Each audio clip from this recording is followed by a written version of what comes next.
Hi guys, நான் உங்கள் ஹர்ஷித். நீங்கள் நம்ம வீட்டில் என்ன பார்க்க போகிறோன்னா, சூபா அப்படிங்கிற கேமை நம்ம ஃப்ரெண்ட் விளையாட சொல்லியிருந்தாரு. சரி, நம்மளுக்கு ஃபஸ்ட்டு உள்ளே வந்தாலும் 3 கேரக்டர் காணுச்சு. நடுவில் உள்ள கேரக்டர் எடுத்துக்கிட்டேன்.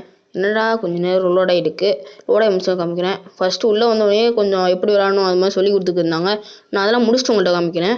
இது எப்படிலாம் பார்த்துட்டு அதுக்கடுத்து இங்கே வந்தீங்கன்னு வச்சுக்கோங்க. ஃபஸ்ட்டே உங்களுக்கு உள்ளே போனோன்னு இது மாதிரி தான் இருக்கும்.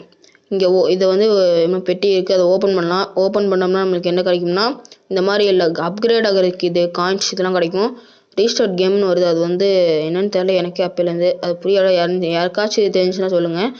சரி, இப்போ நம்ம கேரக்டர்கிட்ட போய் டீட்டெயில்ஸ்க்கு போயிடணும். அடுத்து அங்கே அப்கிரேட்ஸ் இருக்கும். அப்கிரேட்ஸை கொடுத்தோம்னா நம்மளுக்கு செகண்ட் லெவல் நான் ஏற்கனவே ஃபஸ்ட் லெவல் முடிச்சிட்டேன்.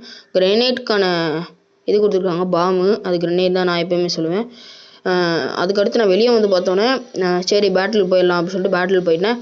பேட்டில் போகும்போது இப்போ லோட் ஆகிக்கும். கொஞ்சம் நேரத்தில் லோட் ஆகிட்டு அதுக்கடுத்து உள்ளே போகும். உள்ளே போனோன்னா உங்களுக்கு ட்ரைனிங், அதாவது அவங்க சொல்லிக் கொடுக்குற மாதிரி இது மாதிரி, அதாவது அவங்க அப்பையில் வேறு மாதிரி இருக்கும்.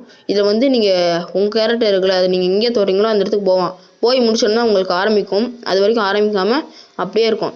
நீங்கள் ஒரு இடத்துல வச்சுட்டு அந்த இடத்துல அப்படியே கொஞ்சம் நேரம் விட்டுட்டீங்கன்னு வச்சுக்கோங்க, அது போனதுக்கப்புறம் நீங்கள் அமுக்கிற இடத்துல அங்கே போய் நின்றதுக்கப்புறம் அந்த இடத்துல அப்போ ஆரம்பிக்கும் மேட்ச்சு.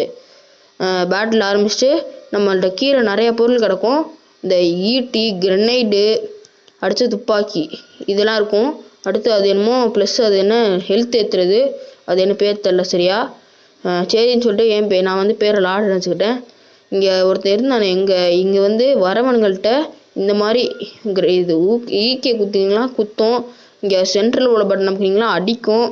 நான் விளாண்டு பார்த்ததுக்கப்புறம் தான் விளாட்றேன். எனக்கு எப்படின்னே தெரியாது. நான் போய் கொஞ்ச நேரம் விளாண்டேன். ஒரு 5 நிமிஷம் விளாண்டு பார்த்துட்டு தான் விளாண்டினேன். இங்கே நான் அடிச்சுக்கிட்டு இருந்தேன். இந்த மேட்ச் நான் தோற்றுருவேன். இப்போ இதுக்கு முன்னாடி மேட்ச்னா நல்லா ஈஸியாக தான் இருந்துச்சு. இந்த மேட்ச் டக்குன்னு தோற்றுருவேன். பாருங்கள், இவனை தோக்கடிச்சு லூட் எடுக்கலான்னு பார்த்தா இன்னொருத்தன் வந்துடுவான். டக்குன்னு ஸ்பான் ஆகாதீங்கடா, பயமாக இருக்குது அப்படின்னு சொல்லிட்டு நான் இருக்கிற எல்லா எடுத்து இது என்னமோ குறைச்சிச்சு. அந்த முன்னே புரியலை. சரின்னு சொல்லிட்டு நான் வாட்டுக்கு அடிச்சு தூள் கிளப்புடா அப்படின்னு சொல்லிட்டு அடிச்சுக்கிட்டு இருந்தேன். அங்கிட்டு ஒருத்தன் தனியாக போனால் அவன் லைஃப் என்ன ஃபுல்லாகுது. அவன் லைஃப் ஃபுல்லாகுது எப்பட்றா? அவன் லைஃப் ஃபுல்லாகுது. உங்களுக்கு தெரிஞ்சால் சொல்லுங்கள். சரின்னு சொல்லிட்டு அடிச்சுக்கிட்டு இருந்தேன். செம்மையாக அடி, தரமான அடி. கரெக்டாக லாஸ்ட்டில் முடிச்சிட்டானுங்க. Lorry stayed. ஓகே, நான் அடுத்தால பார்த்துக்கிட்டு இருந்தேன். நெக்ஸ்ட்டு அவ்வளோதான் இந்த வீடியோ. பாய் டாட்டா. அதுக்கு முன்னாடி நான் இந்த கேமை டெலிட் பண்ணிடுவேன்.